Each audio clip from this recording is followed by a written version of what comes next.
हरे कृष्णा। ओम नमः शिवाय। बोलिए जय सूर्य देव की। प्रिय भक्तगणों, मैं पुष्पा आप सबका स्वागत करती हूँ आपका अपने YouTube चैनल पुष्पा शर्मा हिंदी कहानियाँ में। आज मैं आप सबको सूर्य देव की कथा को श्रवण कराऊंगी। आप सबसे निवेदन है कि वीडियो के अंत तक बने रहें और पूरी कथा को जरूर श्रवण करें। तो चलिए सूर्य देव का स्मरण करते हुए कथा में आगे बढ़ते हैं। सूर्य और चंद्रमा इस पृथ्वी के सबसे साक्षात देवता हैं, जो हमें प्रत्यक्ष उनके सर्वोच्च दिव्य स्वरूप में दिखाई देते हैं। वेदों में सूर्य को जगत की आत्मा कहा गया है। समस्त चराचर जगत की आत्मा सूरज ही है। सूर्य से ही इस पृथ्वी पर जीवन है। वैदिक काल से ही भारत में सूर्य उपासना का प्रचलन चला आ रहा है। वेदों और ऋचाओं में अनेक स्थानों पर सूर्य देव की स्तुति की गई है। पुराणों में सूर्य की उत्पत्ति, प्रभाव, स्तुति, मंत्र इत्यादि विस्तार से मिलते हैं। ज्योतिष शास्त्र में नवग्रहों में सूर्य को राजा का पद प्राप्त है। मार्कंडेय पुराण के अनुसार पहले यह संपूर्ण जगत प्रकाश रहित था। उस समय कमल योनि ब्रह्मा जी प्रकट हुए।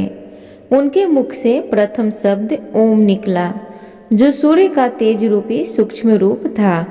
तत्पश्चात ब्रह्मा जी के 4 मुखों से 4 वेद प्रकट हुए, जो ओम के तेज में एकाकार हो गए। यह वैदिक तेज ही आदित्य है, जो विश्व का अविनाशी कारण है। ये वेद स्वरूप सूर्य ही सृष्टि की उत्पत्ति, पालन व संहार के कारण है। ब्रह्मा जी की प्रार्थना पर सूर्य ने अपने महातेज को समेटकर स्वल्प तेज को ही धारण किया। सृष्टि रचना के समय ब्रह्मा जी के पुत्र मरीचि हुए, जिनके पुत्र ऋषि कश्यप का विवाह अदिति से हुआ।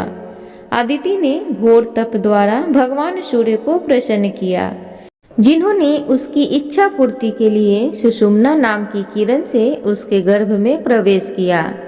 गर्भ अवस्था में भी अदिति चंद्रयान जैसे कठिन व्रतों का पालन करती थी। ऋषि राज कश्यप ने क्रोधित होकर अदिति से कहा, तुम इस तरह उपवास रखकर गर्भस्थ शिशु को क्यों मारना चाहती हो? यह सुनकर देवी अदिति ने गर्भ के बालक को उदर से बाहर कर दिया, जो अपने अत्यंत दिव्य तेज से प्रज्वलित हो रहा था। भगवान सूर्य शिशु रूप में उस गर्भ से प्रकट हुए। अदिति को मारीचम अंडम कहा जाने के कारण यह बालक मार्तंड नाम से प्रसिद्ध हुआ। ब्रह्म पुराण में अदिति के गर्भ से जन्मे सूर्य के अंश को विवस्वान कहा गया है। प्रिय भक्तगणों, तो इस प्रकार सूर्य देव की उत्पत्ति की कथा थी। अब हम सब सूर्य देव में आस्था रखने वाली एक बुढ़िया माई की बड़ी ही रोचक कथा को श्रवण करेंगे। तो चलिए कथा सुनते हैं। रविवार व्रत की पौराणिक कथा के अनुसार प्राचीन काल में एक बुढ़िया रहती थी। वह नियमित रूप से रविवार का व्रत करती। रविवार के दिन सूर्योदय से पहले उठकर बुढ़िया स्नान आदि से निवृत्त होकर आंगन को गोबर से लीपकर स्वच्छ करती। उसके बाद सूर्य भगवान की पूजा करते हुए रविवार व्रत कथा सुनकर सूर्य भगवान का भोग लगाकर दिन में एक समय भोजन करती। सूर्य भगवान की अनुकंपा से बुढ़िया को किसी प्रकार की चिंता एवं कष्ट नहीं था। धीरे धीरे उसका घर धन्य धान से भर रहा था। उस बुढ़िया को सुखी होते देखकर उसकी पड़ोसन उससे जलने लगी। बुढ़िया ने कोई गाय नहीं पाल रखी थी, अतः वह अपनी पड़ोसन के आंगन में बंधी गाय का गोबर लाती थी। पड़ोसन ने कुछ सोचकर अपनी गाय को घर के भीतर बांध दिया। रविवार को गोबर न मिलने से बुढ़िया अपना आंगन नहीं लीप सकी। आंगन न लीप पाने के कारण उस बुढ़िया ने सूर्य भगवान को भोग नहीं लगाया और उस दिन स्वयं भी भोजन नहीं किया। सूर्य अस्त होने पर बुढ़िया भूखी प्यासी सो गई। प्रातःकाल सूर्योदय से पूर्व उस बुढ़िया की आंख खुली तो वह अपने घर के आंगन में सुंदर गाय और बछड़े को देखकर हैरान हो गई। गाय को आंगन में बांधकर उसने जल्दी से उसे चारा लाकर खिलाया। पड़ोसन ने उस बुढ़िया के आंगन में बंधी सुंदर गाय और बछड़े को देखा तो वह उससे और अधिक जलने लगी। तभी गाय ने सोने का गोबर किया। गोबर को देखते ही पड़ोसन की आंखें फटी की फटी रह गई। पड़ोसन ने उस बुढ़िया को आसपास न पाकर तुरंत उस गोबर को उठाया और अपने घर को लेकर चली गई तथा अपनी गाय का गोबर वहां रखाई। सोने के गोबर से पड़ोसन कुछ ही दिनों में धनवान हो गई। गाय प्रतिदिन सूर्योदय से पूर्व सोने का गोबर किया करती थी और बुढ़िया के उठने से पहले पड़ोसन उस गोबर को उठाकर ले जाती थी। बहुत दिनों तक बुढ़िया को सोने के गोबर के बारे में कुछ पता ही नहीं चला। बुढ़िया पहले की तरह हर रविवार को सूर्य देव का व्रत करती रही और बड़े ही प्रसन्न मन के साथ कथा को सुनती रही।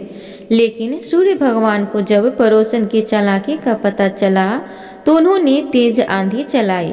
आंधी का प्रकोप देखकर बुढ़िया ने गाय को घर के भीतर बांध दिया। सुबह उठकर बुढ़िया ने सोने का गोबर देखा। उसे आश्चर्य हुआ। उस दिन के बाद बुढ़िया गाय को घर के भीतर बांधने लगी।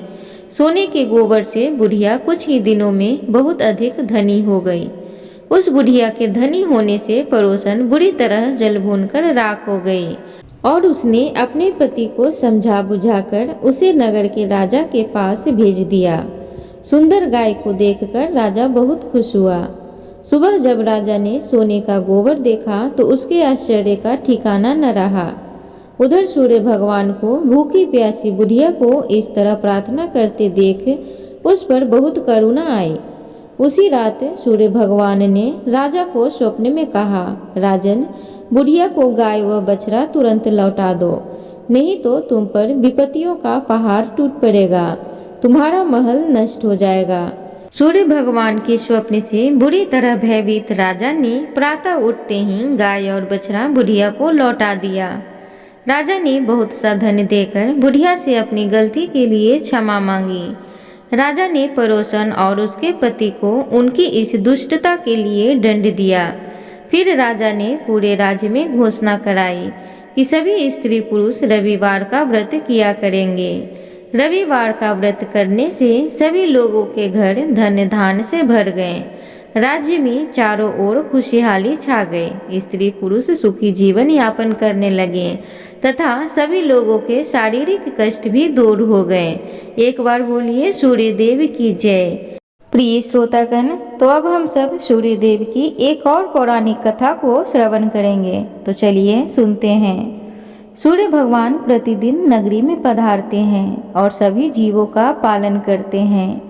राणा दे सूर्य नारायण से पूछती हैं कि सुबह सवेरे आप धरती लोक पर चले जाते हैं और शाम होते ही सूर्य लोक पधारते हो, पूरे दिन आप धरती लोक में क्या करते हो? सूर्य नारायण कहते हैं कि मैं सबका पालन पोषण करने जाता हूँ, कीड़ी चींटी को कन्न देता हूँ और हाथी को मन देता हूँ।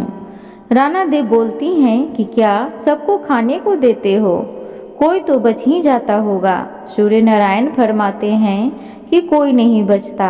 राणा दे वापिस बोलती हैं, किसी को बाकी नहीं रखते हो? सूर्य नारायण बोलते हैं कि किसी को भी भूखा नहीं रखता हूँ। भूखा उठता है पर कोई भूखा सोता नहीं है। अगले दिन राणा दे नहाकर अपने कक्ष में पधारती हैं और एक चींटी को डिब्बा में बंद कर देती हैं। राणा दे प्रतिदिन नहाकर भगवान की पूजा किया करती थीं और स्वयं के भी कुमकुम चावल लगाती थीं। उस दिन भी उसने कुमकुम चावल की बिंदी लगाई होती है। जब राणा दे डिब्बी बंद कर रही होती हैं तब उनकी कुमकुम की बिंदी में जो चावल लगे हुए थे उनमें से कुछ चावल के दाने उस डिब्बी में गिर गए और स्नान किए हुए हाथ मुंह पे से जल की कुछ बूंदें उस डिब्बी में गिर जाती हैं। राणा दे को पता नहीं चला कि डिब्बी में चावल और पानी भी चला गया है और राणा दे डिब्बी बंद कर देती हैं। राणा दे सोचती हैं कि आज सूर्य नारायण को बताऊंगी कि देखो ये चींटी तो भूखी बैठी है।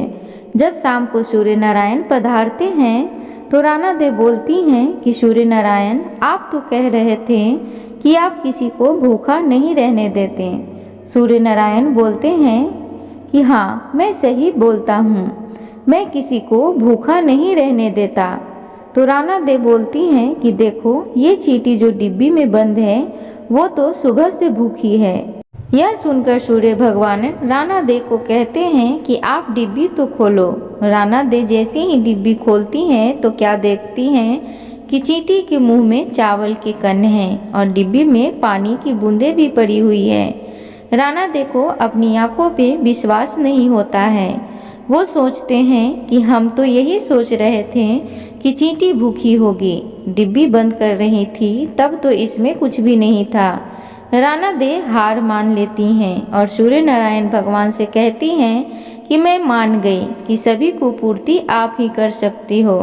एक बार सब मिलकर बोलिए सूर्य नारायण भगवान की जय। प्रिय भक्तगणों, तो उम्मीद करूंगी आज की कथा आप सबको अच्छी लगी हो, तो कृपया चैनल को लाइक शेयर सब्सक्राइब जरूर करें।